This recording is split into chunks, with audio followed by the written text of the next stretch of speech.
विसापुर नांदगांव भीमकुंड भूमिगत खनन परियोजना के लिए बल्लारपुर विसापुर नांदगांव पोड़े के कृषि भूमि का अधिग्रहण प्रस्तावित है। इस संदर्भ में राष्ट्रीय पिछड़ा वर्ग आयोग की ओर से परियोजना से संबंधित समस्याओं के समाधान और न्याय दिलाने के लिए जिलाधिकारियों और महाराष्ट्र सरकार के स्तर पर एक बैठक आयोजित करने का आश्वासन हंसराज अहीर ने दिया।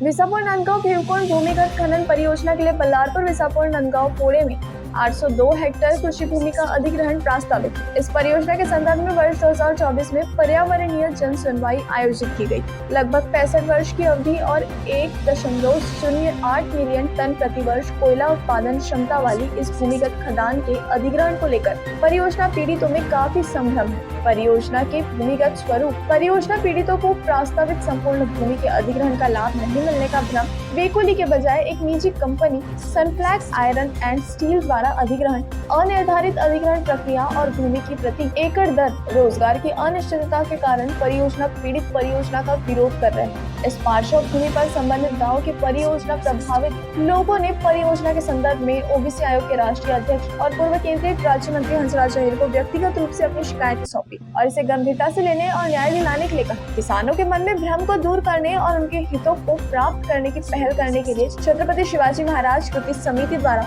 21 सितंबर 2025 को विसापुर में एक बैठक आयोजित की गई। इस अवसर पर ग्राम पंचायत विसापुर की सरपंच वर्षा तईत कुलमे थे, ग्राम पंचायत नांदगांव पोड़े की सरपंच कविता वैद्य, कृषि समिति के अध्यक्ष बंडू गिरडकर, भास्कर गिरडकर, आशीष देवतले, पूनम तिवारी, राजू घरोटे, शेख जुम्मन बिजली, नरेंद्र इटनकर, गजानन पाटनकर, विद्यादयी गिरेवलकर, सूर्य अड़बाले, योगेश्वर टोंगे, प्रदीप केडाम, अशोक भोयर साथ ही सैकड़ों परियोजना प्रभावित लोग उपस्थित थे। बैठक के दौरान स्थानीय परियोजना प्रभावित बंडू गिरडकर और नरेंद्र इटनकर ने परियोजना के विरोध की पृष्ठभूमि पर विस्तार से चर्चा की। इस समय मार्गदर्शन करते हुए हंसराज अहीर ने संतोष व्यक्त किया है कि परियोजना पीड़ितों की समस्याएं जायज है और सभी ग्रामीण इस पर सहमत हैं। यदि यह परियोजना भूमिगत खदान के बजाय खुली खदान के रूप में संचालित की जाए तो कोयला उत्पादन अधिक और जल्द गति से होगा। साथ ही प्रस्तावित संपूर्ण भूमि के परियोजना धारकों को प्रचलित कानून, भूमि अधिग्रहण, पुनर्वास और पुनर्व्यवस्थापन में उचित मुआवजा और पारदर्शिता का अधिकार अधिनियम 2013 के अनुसार सरकारी दर से 5 गुना आर्थिक मुआवजा मिलेगा। उन्होंने कहा कि इस संबंध में जल्द ही राष्ट्रीय पिछड़ा वर्ग आयोग की ओर से जिला अधिकारी